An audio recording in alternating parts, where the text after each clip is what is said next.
This is Seasons of Discontent with your hosts Rick Snyder and Matt Combs.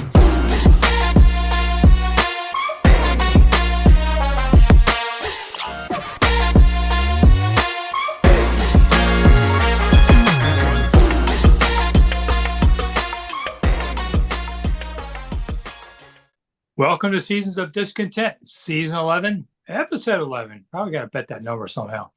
Anyway, I'm Rick Snyder. I'm Matt.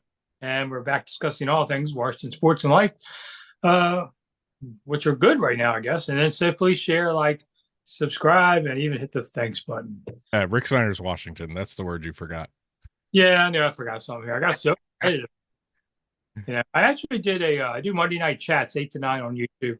We did a fundraiser this week for all the people of Hurricane Helene and all that. And we raised a ton of money. Really surprised me. I can't get a nickel out of these people otherwise. But I said, well, just donate to charity. Boom. People hit it. So I got a charity. It's called Matt Needs to Eat. Yeah, I usually do that too. But this time I got 2 kids. I really did donate it to the Red Cross, all the money. I know you did. For the Helene thing. Because I saw it on the NFL game where it's like redcross.org/NFL. And they raised like 125 grand, which for NFL is like a nickel. Yeah. But they're like, help out. Well, what about you guys? You guys are billionaires. Right, exactly. What about the $44 million that Roger Goodell makes? There was a great story this week about Josh Harris saying, basically admitting he paid too much for the Commanders and said, but yet still going to make money because now the next franchise is expected to go for $8 billion. So he's already $2 billion up. On comparisons. Yeah, well, I mean, I know there's still talk of Seattle being up for sale eventually. So, yeah, all he did was raise the queue for other teams. But, I mean, hey, he did what he had to do to wrangle this team away from Snyder. I know Snyder was in hot water and the team, the other teams were pressuring him to sell. But Harris, as a fan of this team, saw an opportunity. He knew he had to overbid, and he bid, and he got it. He got the team, and Dan Snyder is an afterthought. Well, the Chargers sold a minority share of their team this week at an evaluation of $8 billion. So, wow! Already, look how much it's jumped. Got a bargain out of all. And that's a team that doesn't even have a home stadium. They play in the Rams stadium. Yeah, for the $6 billion that Harris paid. We don't understand they're not going to reach certain markers that involve the sales price, and it may actually be 200 million less because came in that stadium, had to fix everything. They're not getting quite the revenues they wanted. I don't know. It'd be interesting to see. They play Cleveland on Sunday. We always pick the game first because people dump the show after. And I'm going to Washington is a 3.5-point favorite, so I'm going to go Washington 27, Cleveland 20. And over under a 44. I mean, how? After what we've seen the past 2 weeks, it's hard to go under 30 points. I know Cleveland's defense is pretty good. I'll say Washington 31, Cleveland 17. Ooh, blowout! Right. I have not seen. He is not Deshaun Watson from the Texans. I'll leave it at that. So who wins the stands for crowd-wise? It was about 50-50 against the Giants. The preseason game didn't matter. Nobody was there. They've had to play 3 or 4 on the road. So they're coming home conquerors of things. And now I think, Washingtonians love moments and big events. So I think there's going to be a lot more Commanders fans. The Browns typically do bring a good crowd everywhere they go. But I don't know. I think Washington might have maybe a 60-40 edge. Yeah, that was my thinking. I mean, I've seen on, StubHub and all them places that tickets are actually kind of expensive for what they've been in the past. I think they're averaging like $50-$60. That's pretty high for a Commanders game, but it's almost face value. I know. Yeah, I would say that the Commanders fans show up. Look, you've had 2 very impressive road wins against 2 good teams that they've demolished. I mean, the score didn't represent that in the Bengals game, but we saw what they did against the Bengals, and they completely wiped the floor with Arizona.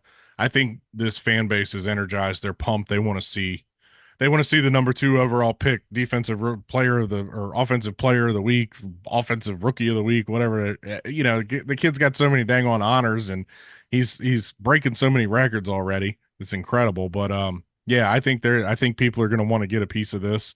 Um, you know, I think it'll definitely be. I'll say I'm with you, 60-40 Commanders fans. Yeah. Overall, the team, we're looking at the defense, I think, is the wild card of this game. If we think this offense can just keep chugging out points, I don't know. One of the sore losers called it a college offense. I thought, well, Spurrier had a college offense and it didn't do not too good. So he didn't have a quarterback though. Mm-hmm. If you winner, it just wasn't any good in the pros. But I thought Jaden Daniels is always going to give them a chance to win. And I was on JP and B Mitch show on 106.7 the other day. And they said, how good is Jaden Daniels? And I said, I think he's probably their best quarterback since Joe Theismann. That was 40 years ago. And while that's not jumping over the Titans of the NFL, that means I think he'll be better than RG3. I think he's definitely better than Rippon. And Joe doesn't get the respect he deserves. He has the most wins of any quarterback in team history, has a Super Bowl. Now, if he plays better than Joe, then I think you have to compare him to Sonny at that point. And then after Sonny, it's Sammy Ball. So who knows what that was about. I think the bigger thing is with Jaden is I think that this his style and his play is sustainable. Unlike Robert, who was a 1-year flash in the pan. Now, obviously, look, injuries. The Shanahans rode his legs all the way to the playoffs, and then wanted to discard him. I can't remember where I saw a story. Somebody was telling a story yesterday. I saw it online somewhere where, they had all the success with Robert in 2012, and he gets hurt. Shanahan went to Bruce Allen and said, "Let's trade him now. We could get 2 of our 3 number ones back, or whatever. They could get some crazy package for him." And Snyder shot it down, and obviously the rest is history. But they rode him so hard to all the way to the playoffs, and then he could never recover. We've had our 1 or 2 year flash in the pan type guys like that. I think with Jaden, it's more sustainable. I think this, his style. I'm tired of hearing all this. Oh, he's a running quarterback, blah, blah, blah, blah, blah. No, he's a passing quarterback that has the ability to run, and he uses his legs when he needs to escape or when he sees an opening to make a play. He's not Michael Vick. He's not, Lamar in his early years. There's a big difference between him and Lamar. Lamar was a running quarterback that is developed into a passer, as to where Jaden is a pass first guy. He goes through his progressions. He's looking downfield, and if he doesn't see anything, he knows he has that internal clock in his head where he's got to take off and he's got to go. And we're not seeing flashy running numbers from him. We're not seeing, this isn't Robert running for a touchdown against the Vikings. This is, 40, 50 yards per game, moving the sticks, moving the chains, and taking the touchdowns when he can. What I love about Jaden running wise, is he lanes and be agile enough to shift in lanes, because you'll have like 2 linebackers coming at him, but there's a hole in between them, and he can cut it and go in there. And one thing I noticed too, there's been a couple hard shots on him, but defenses aren't taking shots at him like they could. When he slides and all, he had a perfect slide, one of them. Mm-hmm. But sometimes you can do some cheap stuff, try and hurt a guy. But the really good players in the league, you don't do that to Brady. You don't do that to Aaron Rodgers usually. And I think they're showing him some respect by not doing that to him and trying to, they know he's going down and they let him go down and they don't cheap shot it. That's impressive. And it's not that players anymore aren't Cowboys and the other guys are Commanders. They're all NFL players. Mm-hmm. So they know it doesn't do anybody good to hurt a good quarterback like this in the league, Gene Bina. That said, he's been hit a couple times. I mean, that's going to happen too, and you got to do it here and there. But I've noticed no malice among the opponents. Yeah, and again during the Arizona Cardinals game, he slid. Yeah. He has the ability to slide. He prefers that stumble, tuck and roll type move over a slide, but he does take the slide when he has the opportunity. So the question now is Kingsbury a 1-year rental? I'm going to say no, because I'll say this, Rick, he's been a head coach. It didn't turn out well. He went back to college. I'm sure somebody, look, if if somebody like the Rams, like what they did with McVay, comes to you and throws you a dumb bag of money and says, "Here, it's your team," sure, he may take it. But right now, I think that Cliff is, like I said, he was a head coach. It didn't end well. I mean, the relationship, the quarterback that he drafted, the relationship is not there. You know what I mean? Like he was ran out of Arizona. He went to USC, had 1 year of success with Caleb Williams, and now he's coming here and he's having success with Jaden Daniels. When you've been a head coach, I think it's easier to say no. You know what I mean? Like when the next one comes along. But like I said, somebody throws a big bag of money at him and he can have all the control he wants. Sure, he might take it again, but I don't think it's 1 year. I think it's gonna. He could end up being a lunatic like Ben Johnson. You know, remember that guy? I mean, Cliff has to talk to the media once a week. It's an NFL mandate for coordinators, and the NFL started doing that so coordinators would get more exposure, and special teams coach too gets to come in. So he doesn't really want to do it, but he's pretty decent enough to say what he says. What I really noticed about Cliff right away was I could look at his eyes and see the window of the soul thing. I've been doing this almost 50 years, and I was like, this dude's thinking about stuff while he's talking to me. Oh yeah, and some guys like the guy who took the Seattle job, McDonald. When he talked to us, I thought he's trying to decide if he's going to stab me in the heart or the back.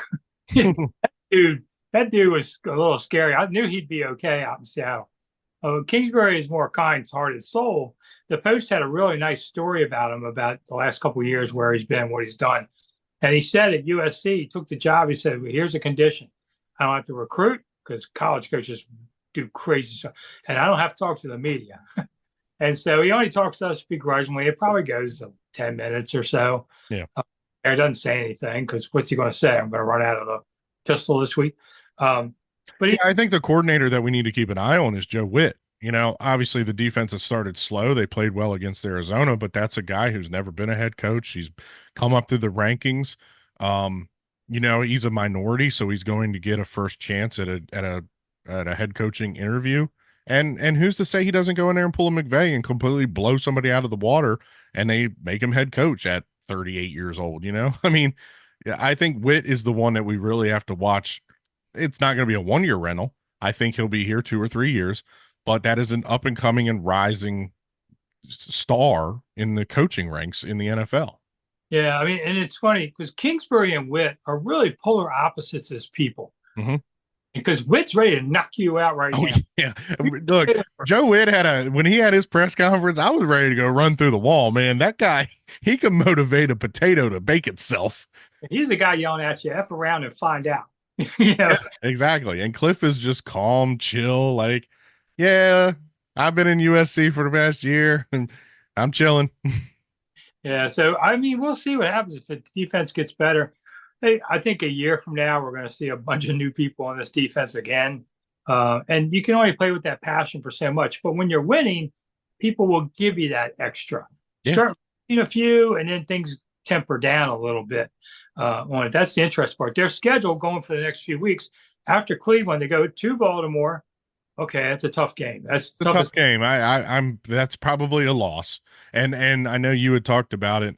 CBS blocked them from flexing that to Sunday Night Football, so it's going to be on CBS. Yeah, too bad. I was hoping, there would be. Well, personally, I would glad it's at 1 o'clock. Me too. I think after that they have Carolina. That's a win. That's a win. That's a 4 o'clock game. I don't know who's watching that. That's a very winnable. I think they were thinking Jaden Daniels versus Bryce Young, but Bryce got benched. Look, Andy Dalton has improved that team, but I still consider that a win. And then you got Chicago, which, of course, TV can't say that enough about 1 versus 2. Oh yeah, you talked about the Ravens game being flexed. I can see this game being flexed. Yeah, I mean, the only thing I say about the Baltimore game is if TV starts talking Battle of the Beltways, I'm going to turn the sound off. Yeah. No, I think it's more of a Jaden versus Lamar. Jaden did have a reputation of some people did call him Lamar 2.0 before he was drafted.